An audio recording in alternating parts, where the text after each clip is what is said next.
Welcome to Monstrous Pride. As part of Weird Pride Day 2026, I'm Fergus Murray. I started Weird Pride Day in 2021, and I am co-founder of Amaze, Autistic Mutual Aid Society Edinburgh. I'm also a writer and an independent researcher. And we're going to be talking to Surekha Davies, Elizabeth Ito, Nat Paterson, and Sumita Majumdar. Surekha Davies is a historian of science and culture, a speaker and historical monster consultant. She's the author of Humans, A Monstrous History, 2025, and Renaissance Ethnography and the Invention of the Human, New Worlds, Maps and Monsters. Sumita Majumdar, or IndoorGoblin, or SumitaUnjumbled, is an arts expressor, songwriter, and autistic researcher. Sumita was a co-writer on Pablo, an animated series about an autistic boy's inner world. Nat Paterson is a translator and a doctoral researcher at the University of Glasgow. Nat's thesis on Léopold Chauveau, an early 20th century visual artist and thinker, links Chauveau's creation of sympathetic monsters and his wider celebration of difference to present-day concerns around neurodiversity and intersectional inclusion. Elizabeth Ito is the creator of the Peabody Award-winning animated series City of Ghosts. She's worked in the animation industry for 20-odd years, including as a director and writer on Adventure Time. So we're going to go first to Surekha Davies, who's going to talk about her work for a few minutes. Thank you so much, Fergus, for organizing this. I have a few comments to make about monsters and weirdness. For many people, monsters are the stuff of fiction and trivia, relegated to the spooky corners of the bookcase, but any classificatory system with discrete categories contains monsters, category breakers that lie between or across categories.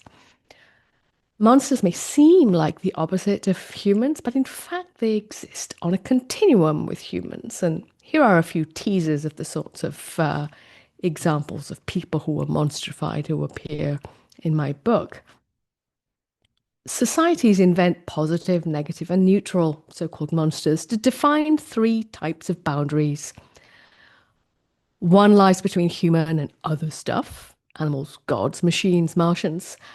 The second type are boundaries between social groups. They define and police ideas about race, nation, sex, and gender. The third type of boundary invents the parameters of normal for an individual human through concepts like freak, giant, genius, or prodigy. Human has never been an unchanging or universal category. It's also been something that has been defined in relation to other things, and stories about monsters are what keep categories separate from one another. Humans, A Monstrous History explores how and why humans define themselves by defining other beings and people as monsters. Ancient gods, Star Trek cyborgs, and in the real world, categories of people from immigrants to reigning queens. But in whose eyes are any of them monsters? What are the consequences of framing them as such, of monstrification? And is there an alternative? Monster making is basically telling stories about who counts as fully human, what counts as normal, and who gets cast as the monsters of the body politic. Humanity's long history of defining monsters still shapes the present. Today's acts of monstrification shrink the horizons of possibility of recognizing the human in the future. There are no monsters, yet all of them are real. And the boundaries between human and monster are more porous than you might think. Today's urgent questions about human and civil rights, labor, wealth, health, technology, and climate justice rest on a foundation of monsters. Monster making shapes and reveals how people think about science, society, and humanity. We can't fully understand the present or avoid making the same mistakes in the future without attending to the long history of monsters. So the book is not a history of monsters, but a history through monsters. In some ways, yesterday's monsters are no longer monsters. For example, audiences in the West no longer flock to see kidnapped indigenous people in human zoos or to events they called freak shows in the way they did in the 19th century. But monstrification continues. Immigrants and refugees face dehumanizing treatment, even terrorism. Women athletes who fail to meet someone's conventions of what a woman should look like or be able to do face accusations that they aren't really women. Both black and trans people are regularly treated by the Western press, public, police, and politicians like they pose as types, uniquely dangerous threats. And society places obstacles in the way of people who are neurodivergent, pathologizing their needs and minimizing their perspectives. Mental illness and homelessness is criminalized in the press and sometimes explicitly by politicians. Today's monster making may not include the word monster as often as it did in the past, but that just makes the practice more insidious. Resisting this rhetoric involves three things. First, recognizing monstrification for what it is, a process that constrains and endangers people's lives for no other reason than that they give the lie to myths about fixed, tidy categories. Second, it involves understanding that there are hidden agendas when people spin stories about how some people supposedly don't deserve rights or due process. Anyone pushing a monstrifying agenda is using historical patterns of fear and prejudice to activate the worst versions of society. Finally, almost no one is safe in a culture of monstrification. Since no social category is hermetically sealed from any other, the risk of being the object of monstrification is contagious, its proponents continually seeking new targets. Either everyone's rights are protected or no one can be sure their rights will be upheld. What might a better future look like? Human difference doesn't have to be mapped onto a hierarchy that recognizes some people as more people than others. A better future would be one which in which people's sense of self wasn't pinned to fixed ideas about what they or their people were, in which difference and change was seen to expand our collective possibilities. Rather than fearing moving boundaries between ourselves and others, we could celebrate the wonder of possibility, a mode of thinking I call Monstro-futurism. Inspired by the empowering fiction of Afrofuturism, which transcends the legacies of slavery, with Monstro-futurism, I propose a monster-centered ethics, one that accepts and celebrates variety instead of insisting that we live in fixed, discrete boxes. Then we would see that we are all wondrous monsters in the sense of being unique, but not monstrous. Thank you. Thank you, Surekha. I'm going to come back with questions for everyone after everyone's had a chance to talk about their work a bit. Sumita, would you like to talk about your work from? Yeah, I'm just going to get technology to do the technology thing.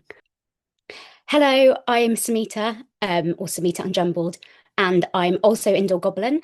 My pronouns are she, her, or they, them. I'm an autistic arts maker.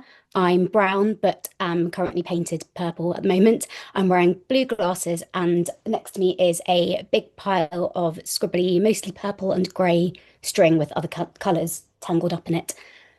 IndoorGoblin began around 12-ish years ago when feelings of horribleness and repressed inner things needed something to express through. I was very anxious and scribbly, and I felt like all of the inner repressed things were spilling out. I'd paint myself purple and be IndoorGoblin in my room for days, where I'd be free to exist and express within my own norm space. IndoorGoblin and being IndoorGoblin, inside and outside of my body, inside and eventually outside of my room, gave me permission to be. SumitaUnjumbled space was a way of being able to superly exist as Sumita and IndoorGoblin and everything else. I found it helpful internally to accept being the most goblinish, creaturey, monstery parts of me in order to also be the parts of me that I like. It turns out that the goblinish monstery parts are human things anyway, and my uncensored beingness just is, regardless of whether I like or agree with all parts. There is also a lot of joy and magic about being a goblin, and amusement, live art flavoured creative play, university resonance, and surprising moments which are just as much monstery goblin as the scribbly screaming. Even though Goblin Space was and is a non-judgmental inner norm space for me, by me, through me, and even though there are lots of things about indoor goblinness which aren't outwardly associated with what is usually connected with goblinish monsteriness at all, it must have helped me to outwardly identify and express things as being goblin in order for me to exist as goblin and beyond, and as Sumita to accept and present my neurodivergencies through unmasked goblinish beingness.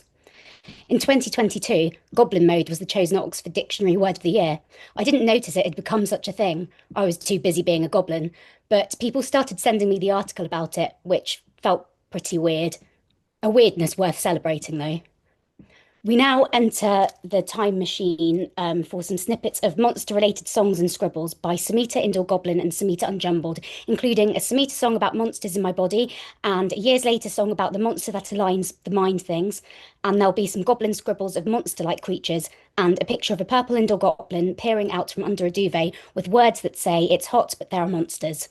There's some bits of SumitaUnjumbled songs, one where I call the sun a monster, then empathise with its monsteriness, another where I say the monster is my friend, and one I sang after sleep paralysis turned me into a melty, morphy, stretchy monster. Sleep paralysis monsters can be some of the scariest, but you don't need to feel brave to face your fears. Sometimes you just need to face you. I was hoping I could find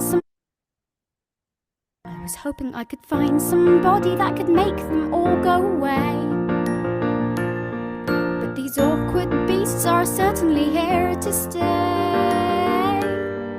It's a pick and mix I can't choose. Every day is a gamble that I'll win and lose, and I can only conclude there are tiny little monsters hiding in a heart-shaped box. When you break the lock, they run wild, fighting all the time, filling up my mind with emotions all the time, screaming all around my body. Somebody, please tell me why. And the monster calls with the beating of the drum, and the monster calls with the beating of the drum, and they march in line like little masterminds that form the pieces of all the findings of the monster mind. They gather as the monster calls with the beating of the drum, and the monster calls with the beating of the drum, and they march in line like little masterminds that form the pieces of all the findings of the monster mind. They gather as the monster, my monster mind calls. They gather as the monster, my monster mind calls.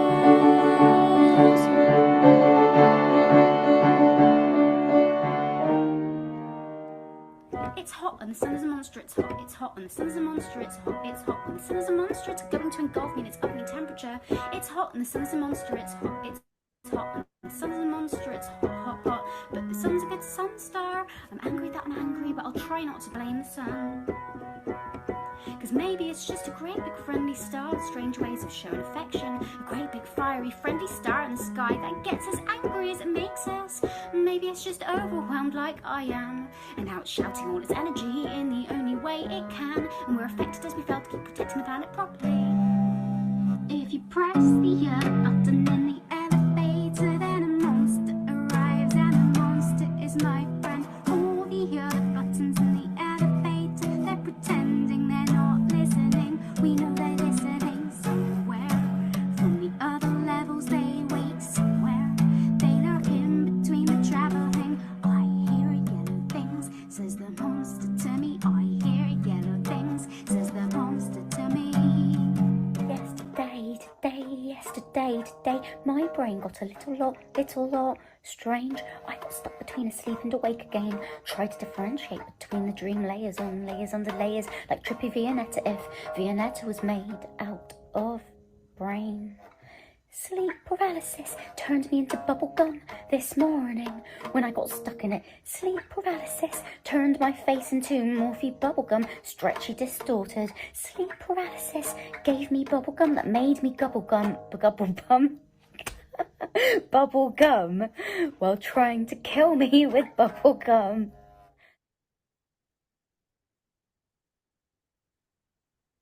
Thank you for listening. Great. Thanks, Sumita.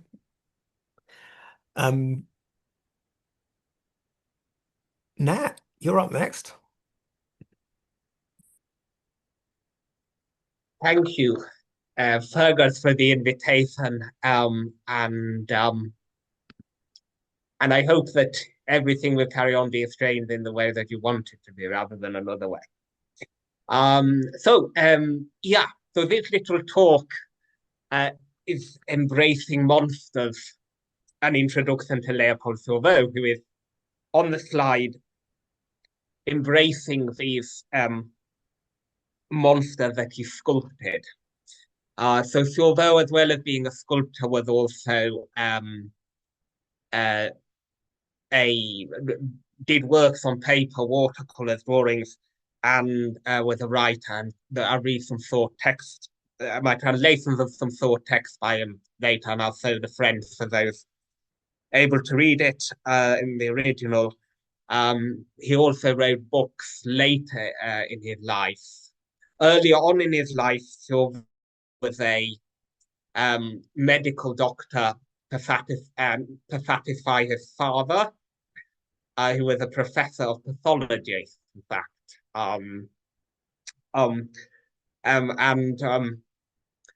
When those of you familiar with neurodiversity will have heard of the pathology paradigm, but Chauveau defined himself in opposition to those norms, and he experienced severe distress with those interactions, but he created an inclusive family with the monster and his human relatives, in contrast to the way he was brought up, and actually I think expresses through different art forms what Surekha calls a monstrous futurist vision of the world, rather than a monstrifying one. And that inclusiveness, we can see it conveyed very physically in terms of welcome. So here you have the series of drawings of Monstrous House. Sorry, I should have mentioned, Chauveau was a neglected figure during his lifetime and for a long time afterwards. Yes. But he is now exhibited at the Musée d'Orsay, and they also published this book of the Monstrous House of drawings, and and this one has a caption which says, "The concierge of the Monstrous House welcomes visitors." And this door monster character later he created for the door to his apartment, pointing to the bell, saying, "Welcome, as you are, with no door, the monstrous welcome." I will now read the first full text about what these creatures meant to him. The sculptures it's about. Samwens is a town in the French South where he was living at the time. The Samwens, December 1909. In my studio, I dream in the midst of monsters. I see again, frozen in hard matter, the painful contortions of my soul, and I forget for a few moments the encounters endured during the day. I wash myself of the stains left in my ears by the words heard, in my eyes by the sight of ugliness and dirt, of vulgarity and baseness. Dear monsters, happy monsters, you do not know anguish. You live calm in your tormented forms, proud to resemble no other being. Alas, that pride is also mine, but to me it brings only torment and misery. So you can see here, the vocabulary of monstrous pride, the vocabulary close to vocabulary neurodiversity also linked to biodiversity, no other being rather than person. So it's ecological as well, talks about his inner essence, the soul, the pride in that difference contrasting with the working the contrast of night and day, and the night is a good one. And he's really recovering with these monsters from the difficult interpersonal relationships and also the sensory overwhelm.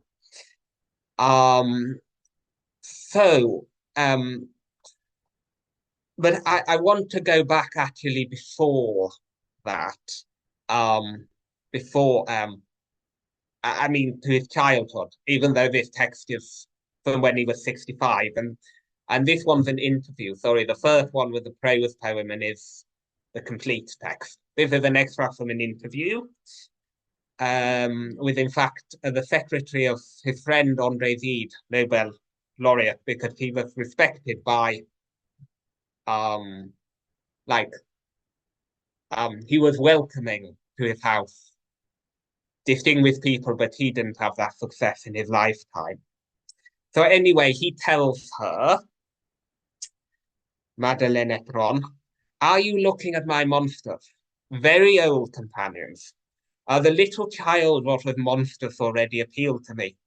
I'd still only seen the gargoyles of certain cathedrals, a few Chinese and Japanese monsters, and already I felt that here were the world that suited me. And we'll hear more about Japanese monsters from the final speaker. But just to show this, I thought, fits with Fergus's work around special interests, and it's something that might look narrow, but actually is very broad, encompassing different cultures of different times and spaces, and it stays with him throughout his, from childhood, throughout his life, and allows him to express a perspective in response to different, developments. And so we'll talk about some certain developments because, we had Pride Day, and Monstrous Pride Day is also political. So I wanted to read this from his very last diary. So we have actually his first text that we know about and one of the last. So he writes, I see nothing of the war. I'm not involved with it in any way. I do nothing for it. I draw monsters, very sweet, very gentle, very inoffensive, very ridiculous even compared to the real living monster now taking up the world. Very unmonstrous even compared to Hitler's hideous mug. So we see that the real, the real monsters are the monstrifiers, which we are still fighting against. I know the work of a maid, for example, in terms of the anti-vax, misinformation and other things.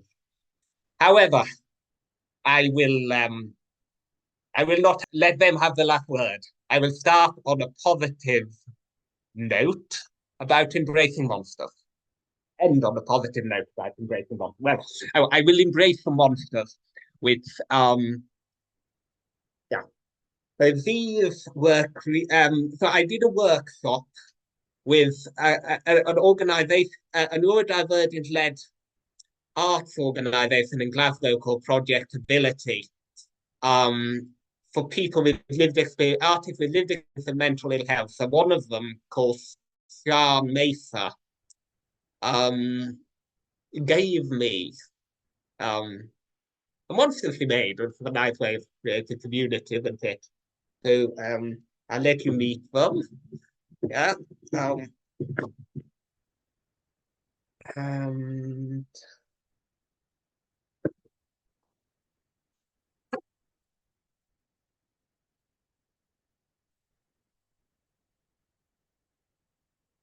Yeah. There we go. Nice. Four of them all together. Okay. So goodbye from me and them, and I look forward to the questions later. Thanks so much, Nat. When I was at Cal Arts as a student, so I studied at two colleges. I went to UCLA for literature, and then I studied at Cal Arts. And for my senior year film, I made a film about my brother and I turned him into a monster in high school.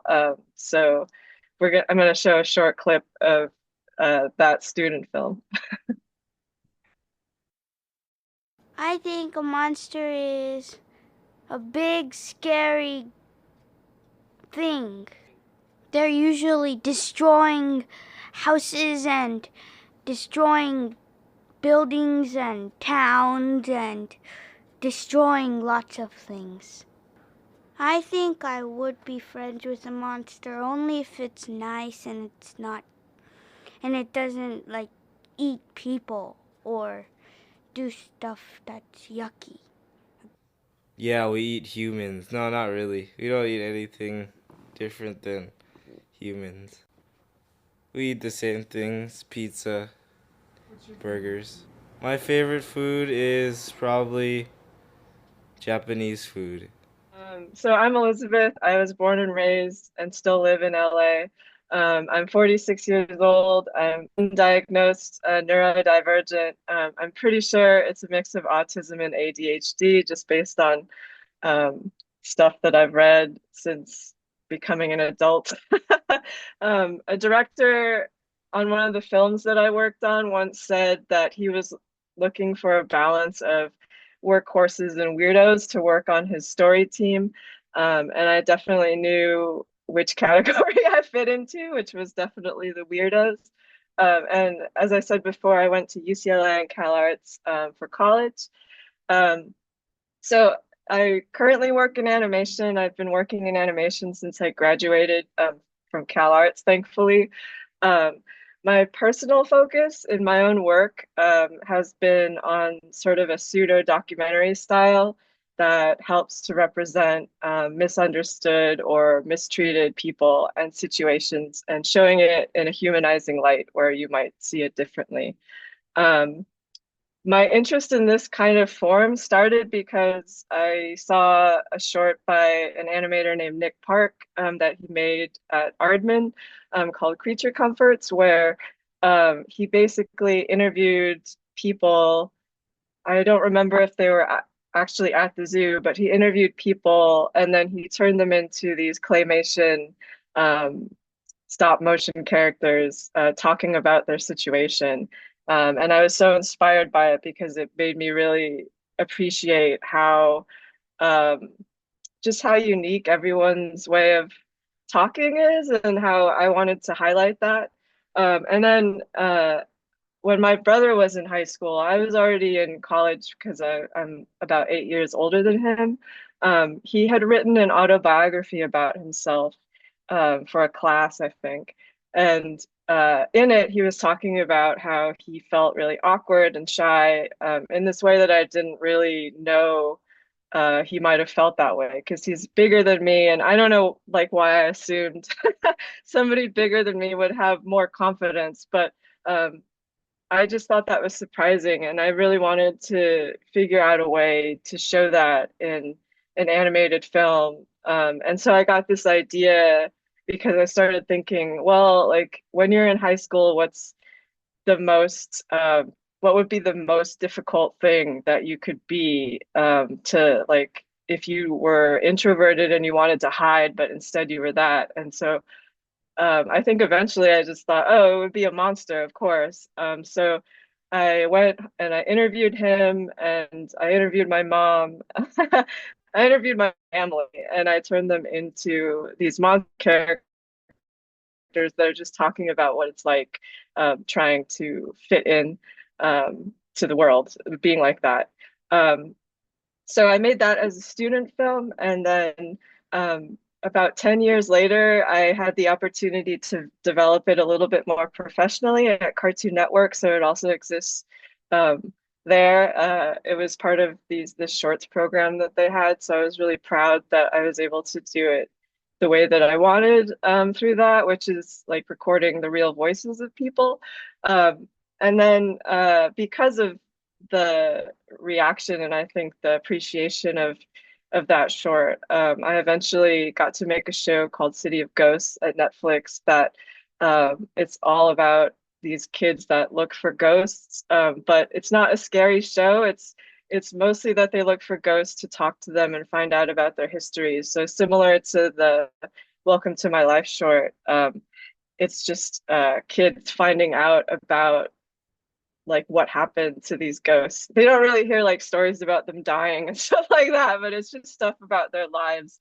And we got to highlight a lot of interesting history that happens in Los Angeles. One of the people that we interviewed was somebody named Atomic Nancy, for real. And she talks about what the experience of having to go to an internment camp when she was young had on her, and how it made her feel strange. It made her feel like an outsider, and how stuff that she did in her life after that was really kind of to make herself feel better about that, and to find other like weirdos out there who felt like her. So she had like a punk cafe in Los Angeles where she met a lot of famous punk people and artists. I felt like I didn't fit in anywhere. My cafe was a place where all different kinds of people would be welcomed, especially like punks and weirdos, all the misfits. It was a place where everyone was different and welcomed. And I was really different from all other JAs. I was bored of being normal, and I wanted to have fun. And so after that, I should start by saying that won a lot of awards. I got a Peabody Award, and I celebrated that by dancing around my city because it was kind of at the end of pandemic, so there weren't a lot of people out, so I felt pretty comfortable going out there. Yeah, and then after that, I've been working on mostly just shorts about other people. The most recent is I've been working on a set of shorts for this group called Clock Shop here in Los Angeles that does a lot of art projects that have to do with the city and stuff going on in it. And so they're working on what do you call it? A program called Take Me to Your River. That's an oral history of the LA River as told by people who don't typically get featured by like history. So I've been proud to be making some animated shorts for them too. And I don't think I started by saying this, but I wanted to thank Fergus for inviting me to be on this panel, because it's meant a lot to be proud of my weirdness. And I don't feel like I would have even thought about it if it wasn't for reading his posts and things. So thank you so much. Well, thank you so much, Elizabeth. Cool. So much to think about in all of that. I guess one question I kind of want to just ask everyone is why monsters? I guess on two levels, right? So why have you been drawn to monsters in your work? And what do you think it is about monsters in the wider culture? Like why are humans so drawn to monsters? What's up with that? I can go first because I'm biggest on screen right now. But for me, it's just because I think, so much of it was encapsulated by Surekha's talk, just that it has been this way to mark a difference in this way that's like, I think, usually intended to scare people. But I'm really interested in like, it sounds really valiant, but like in the truth of what people are on the inside, and just having experience so much of like when you finally talk to people that there is so much unique about each of the people that might be classified as monsters, and that's what draws me to them. So Nat.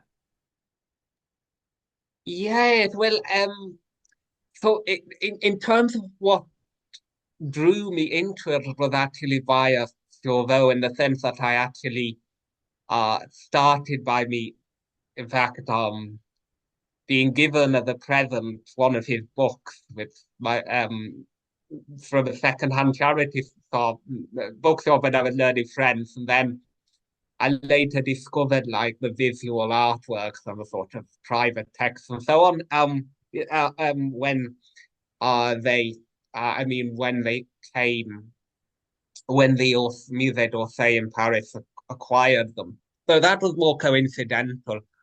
But in terms of the wider point, I mean, um, I was thinking a lot. You know, when I heard Elizabeth talking about the different family members of monsters, that sort of I made me think. Oh well, Chauveau also did this. He had uh um like he well he did some sculptures that were there's one we think is a self-portrait. There's another one that is called so the title is Monster, open brackets, self-portrait, question mark, close brackets. And then another one called Taunt, Aunt Louise. And then there are some, and then it was obviously, you know, it was a family. It was a monster's house, and it was, and he sent postcards to his um family with drawing the monsters on it and all of that. So actually, there's this intimate aspect to it, but there's also the very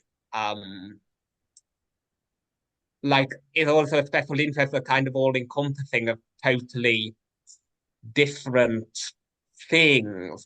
But actually, what's quite interesting when he says about the Japanese and Chinese monsters and then the gargoyles, well, actually, those are both things. I mean, that in the Far Eastern culture, it's not the negative of the word monster, with also associated with Christianity and also the gargoyles. If you really look at it, well, they were originally pagan deities, but they were originally positive, then got called negative. So I think, I mean, it clearly it's a very striking visual difference that can be used to convey intimacy, can be used to convey non-physical differences, all kinds of things, and it's a term that we I mean, I've seen the etymological definition about warnings from God and so on, but it would be very difficult to actually define yeah what it means. I mean, like I would like it to write a dictionary definition, but I go with though that terms of monstro-futurism and monstrification of like the positive and negative. I really like discovering that in Surekha's book.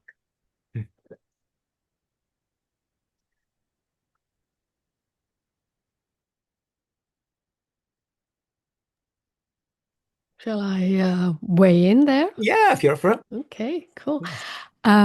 So why did I get interested in monsters?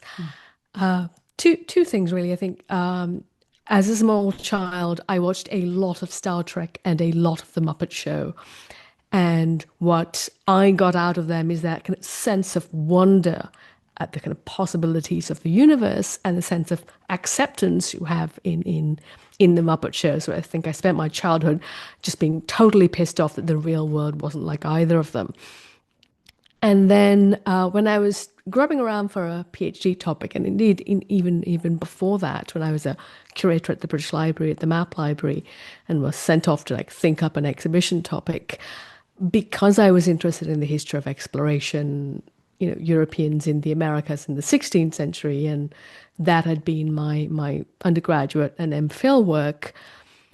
when I noticed that late 15th and early 16th century European maps were full of images of very specific kinds of monstrous peoples, that became, my dissertation project. And so it was an encounter in an archive that turned this historian into a historian of monsters. And I can give you a link for the resources of an essay I recently wrote about how the archive made a monster out of me.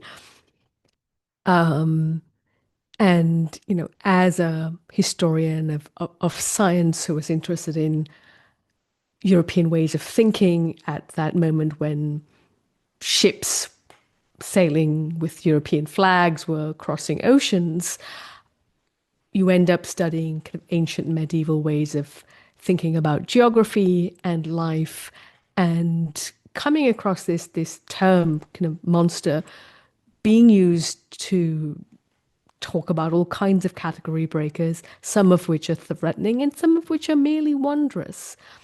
And so between the kind of pre-modern usage of the word monster as this very neutral word, and you've just got to decide whether your monsters are a problem or not, and the kind of sci-fi notion of difference being something from which you learn, I was, then predisposed with my book for a general audience to see that, well, actually, the way, in the West today, the usage of monster has really narrowed to mean imaginary beings and people who break the social contract, like, dictators or serial killers. What do they have in common? I mean, what does a serial killer and a werewolf, and a minotaur have in common? Well, they break categories. And if that is the definition, then you realize that so many, human and even species classifications involve telling stories about where the being ends. And you could say that none of us use the right pronouns, because in fact, we all have a microbiome. We've got little bacteria deciding what kind of mood we're going to be in. So we're all a we, and that maybe is one of those more extreme, shall we say,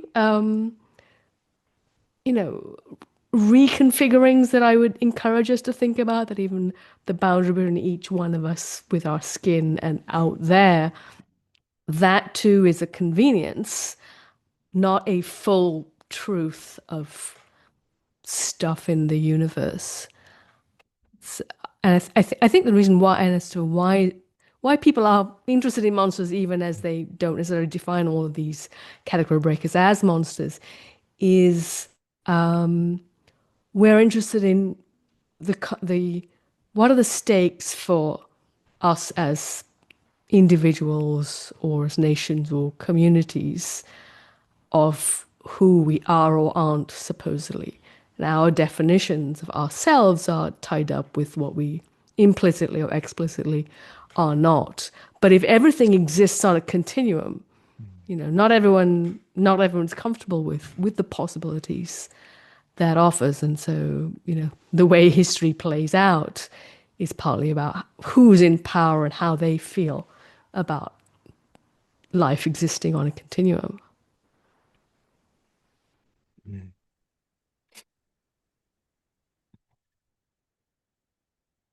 Sumita, did you want to come in on this one, or? Yeah, I can do. I guess when I was younger, I existed with a lot of anxiety.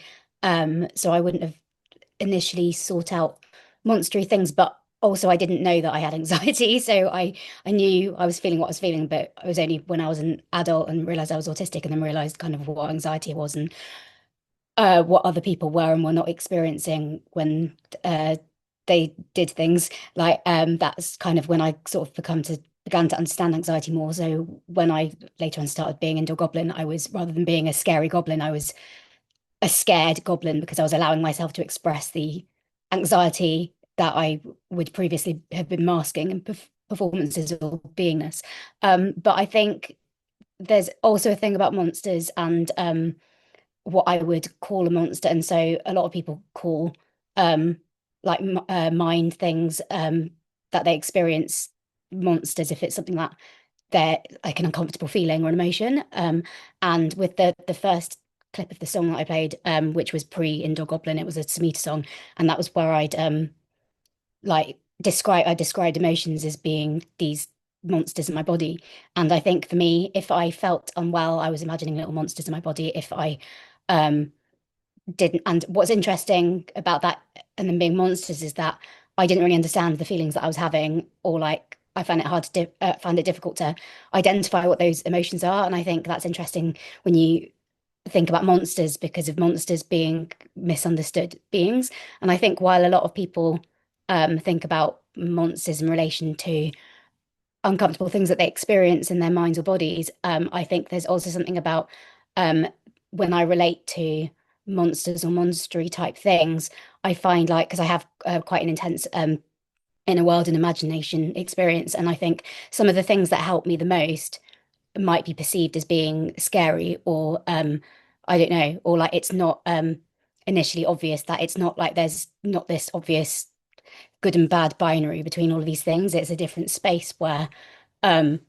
are just like these beings, and I think if you're scared of monsters, or if you don't approach the monsters, or if you don't allow the monsters to exist, then amongst you, or if you don't face the monsters, then they're the things, or for me, they're the things that I've needed to help me. So there's that thing about embracing the monsters, being friends with the monsters, accepting the monsters to be there, because they can't really be split up in that oh, these are the good monsters, these are the bad monsters. It's not like that in my experience. Yeah, there's a lot. I'm glad you said about embracing monsters as well. I'm glad you like that phrase. Yeah, no, it's really nice. Would it be okay for me to ask a question to Surekha? Sure. Because you said you were working as a curator, yeah, before. And I just sort of wondered what you think, and it just struck me that all of the other like the other three presentations about mine, Sumita and Elizabeth, it was all about like artwork. So they were all projects that a curator could work on. Yeah, and I just sort of wondered like whether you have any thoughts about how you'd approach it, or what the role of curator is. Oh, wow. Well, curating is partly about cataloging. Collections are described, they're keyworded, people can search those keywords online. It's through those catalogs that people find things. And so labeling, it's happening there in a way that then affects what people can find, and also what stuff is called. And when I was working on pamphlets relating to fairs and shows in London, pamphlets and publicity material held in the Wellcome Library in London, the History of Medicine Library, I've came across a bunch of folders which had a little label on each one, and the label was freaks. So you can go into the catalogue and find them, and this is where the advertisements of, fairground events with, people who are labeled as, giants, people who are called dwarves, individuals who were trafficked from overseas and then made to, supposedly perform their lifestyle in public. The way in which the kind of history of those kinds of events is preserved involves also addressing the history of how those things were labeled. And so I suppose as I looked at how materials were classified, I was also thinking about how what even exists gets storyfied by the ways in which things are described in catalogs. And I was a curator in the map library. And, one of the category breakers of the kind of British Library's artifacts was items that were both maps and manuscripts. So they were handwritten. And the manuscripts department had more pull. Maps was founded later as an offshoot. So the manuscripts room got all the manuscript maps, but they didn't care about them because they were maps. And so they'd be over there, and some of the kind of most extraordinary cartographic treasures would be there, and they wouldn't give a damn about them. And occasionally readers would come to the map library and want to see them, and we'd have to say, well, you need special permission to get those gigantic things up here where we have room, because manuscripts own them. And the readers would sometimes understandably feel kind of frustrated.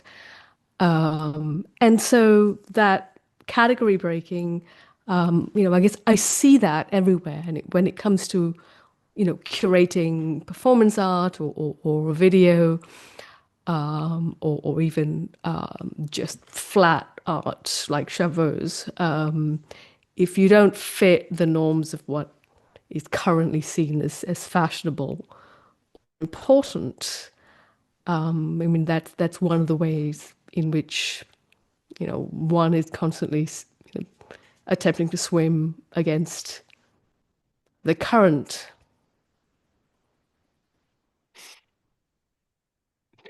Yeah, the whole thing of categories is terribly rich and interesting, isn't it? I've kind of been thinking for quite a while about categories really being one of the main problems, actually, in society, like categorical thinking, sorting people into this or that. And this is, usually considered better than that, but anything in between is especially unacceptable. So, we see this with gender, and it's a whole problem with neurodiversity. Like, the traditional approach has been to categorize people, right? There's like the normal people, and then there's people who fit one or more diagnostic categories. And the more that we learn from the lived experience of people who are neurodivergent, the less those categories actually seem to make sense. It turns out that most autistic people seem to fit the diagnostic criteria for ADHD, for example. An awful lot of us fit the diagnostic criteria for dyspraxia. So we've got this kind of landscape of just actually infinite diversity and infinite variations, right? And we deal with it a lot of the time by coming up with a set of criteria to sort people into specific boxes, and then get quite annoyed when people turn out not to really fit the boxes. That's not really a question for anyone, just an observation. I did have a question though. So I feel like there's a sort of monstrification, humanization axis, which comes up in all of your work in different ways, which I think is very interesting. So one of the things I was thinking about is how in Star Trek, going back at least to Star Trek Next Generation, I'm not sure if this happened in the original series. There's a long history of introducing an alien race as terrifying monsters and then returning to them as something much more human. Human is not the right word, right? And it actually bothers me that we have this word humanization, but it's not really what I want to talk about, because it's more like personization, but that's something else. So yeah, what can that demonstrification process teach us about like how to deal with things in the real world? Oh man, so it's maybe a kind of Star Trek junkie. I have to blurt some stuff out now. Kind of exactly, they, whether it's the Romulans or the Ferengi. Yeah, I suppose we don't want to put too much agency and forethought into something that unfolded over many episodes and writers and fans' responses and who knows what, money things. And, if you have an incredible, Ferengi, with someone playing like Armin Shimon playing Quark, that's going to shape, the horizons of possibility and inspiration for writers. But that said, I mean, we can really kind of see how it's like people, the category of person, you can watch that expanding to include beings who are not the original Star Trek species. And maybe that's a lesson humanity hasn't taken away, that it's fine to be have a different subjectivity, that you might even have species who, transcend to species. But the world doesn't end. And I guess there are political movements that are kind of trying to come to power by telling everyone to fear the kind of transcending categories. But hence the theme for this year's Weird Pride Day being Weird Pride and Hostile World. Yeah, it's not an easy time for people who don't fit categories or just don't fit the dominant categories. Elizabeth and to some extent Sumita. So I'm thinking partly about things which are sort of like maybe they're monsters or maybe they're not. So like talking animals, ghosts.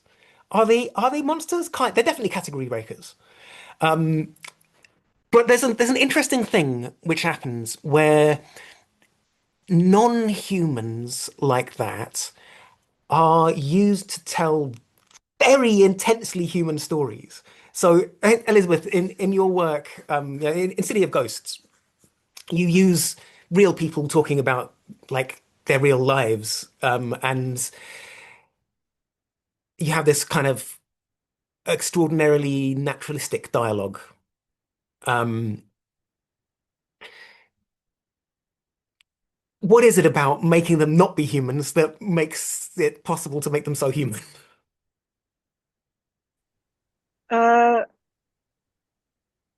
I'm not really sure. I was spacing out for a second earlier when you were talking about category breakers and things like that, because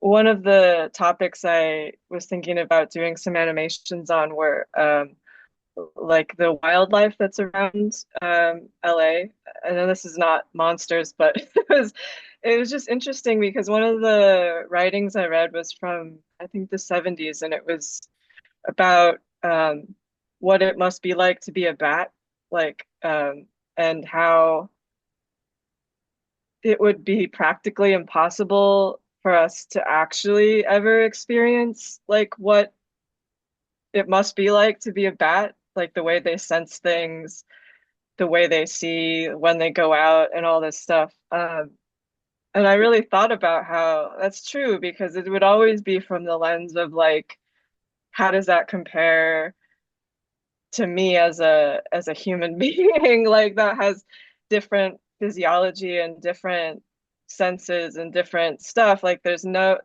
way I could ever actually know it, like feel it. And I think that a lot with everything, like people, animals. And so I think it reflects into the way that I try to like make it interesting. But I do think that the naturalistic language and the way that it humanizes stuff that I do, it's or whatever whatever the best word to use for that is, makes it more personal. Um, it's just because I just have a really solid belief about the way people communicate and talk is each person, it's like incredibly specific, and there's not really ever going to be a way to represent that other than through that person's voice, like, or the way that they communicate. Because like if you try to replace them with anybody else, like even if you got somebody to speak for them, like you gave them a script of what the person had said and you get them to repeat it, it's always different. It always feels different, like you can tell. So I think in that way, like, it's almost just like to say there's not really any monsters or weird things out there. They're all communicating in very, very specific ways to them. It feels significant to me that most of the stories that you're telling are from communities which are relatively underrepresented. Even though it's set in LA, right?